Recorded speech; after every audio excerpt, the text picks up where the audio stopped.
Hi guys, so let's talk about week three's assignments.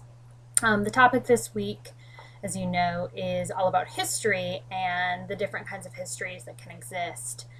And so overall, you want to be thinking about how history influences our intercultural interactions, and that assumptions that we might have about what history is can really affect the way that we interact with people. So overall, the most important point is that there's no single history. You might have heard the phrase that history is the story told from the perspective of the winner.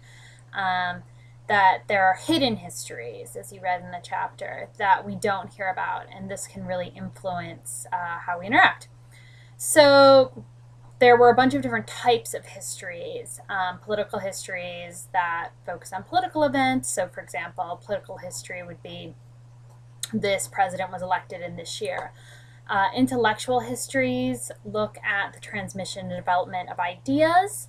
And so, in an example of intellectual history, would be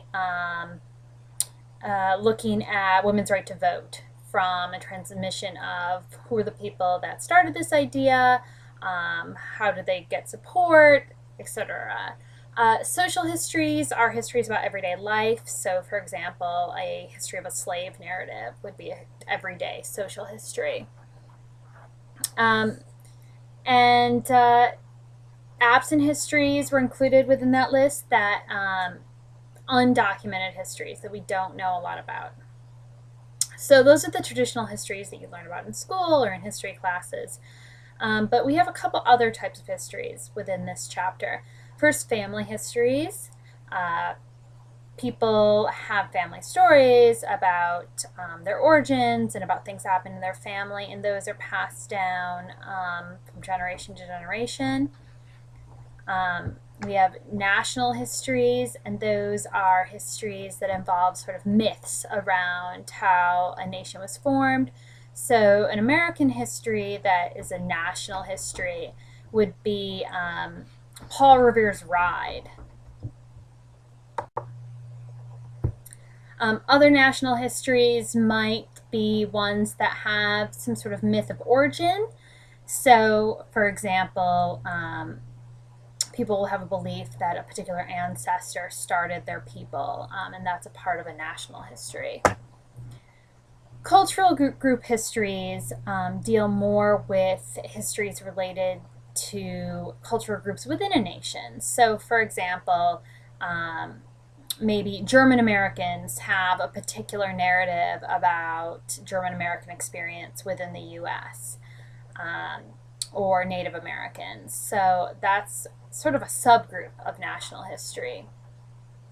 So we have this idea of the grand narrative, that traditionally there was one dominant history that everyone sort of shared, but in the last century or so, people have started understanding that history is more complex. There's multiple stories that are being told at the same time, and that acknowledging that history is very complex is a really important part of talking about history today.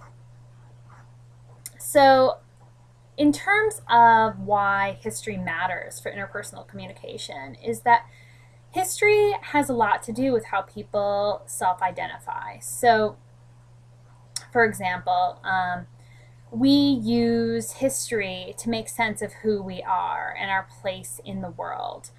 And so this helps us form some of our identity. So if you think for yourself about your own ethnic or cultural background and how the history of the people or ethnicity or group that you identify with plays within American history, that has a lot to do with who you are.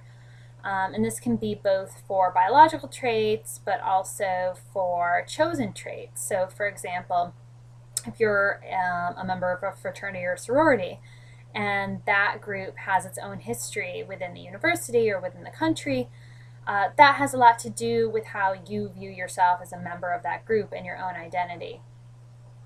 So, a couple of the non-mainstream histories that were mentioned were religious histories. and talking about the role of religion in the past. And of course, religion intersects with history at all different times, but the way that people can frame historical events in terms of religion can really affect how people interact today. We also have gender histories, in particular, talking about women's history, that traditionally the lives of women weren't a big part of historical narratives, and that modern day historians are trying to bring it more into light.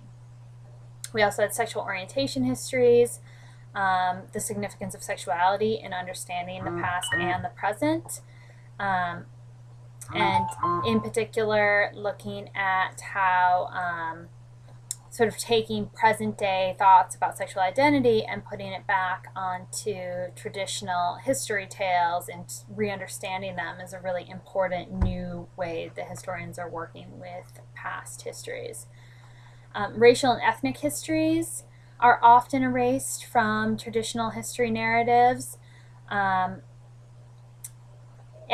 it's hard to include everybody, and the book talked about that a little bit, but in general, if you think about your own history classes in school, for example, how much time was spent on the history of Japan, for example, compared to the history of France?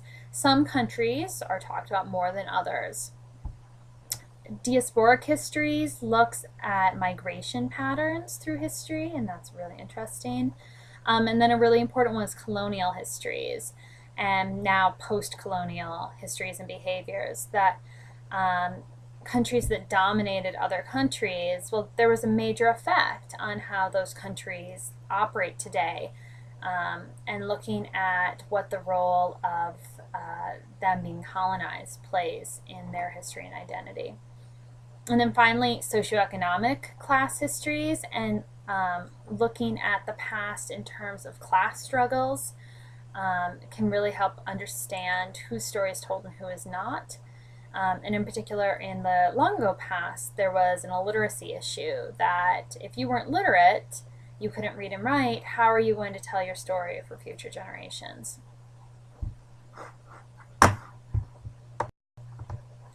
Something that's really interesting about history is that it's really ugly and people don't like to talk about it. So people get slaughtered or massacred, or people were treated terribly in the past. It gets really uncomfortable for people to talk about their historical background. Or even today, for example, immigrants very likely had a very hard time coming to the US and faced a lot of challenges in their travels to the US and trying to become assimilated, and so are really uncomfortable talking about these things.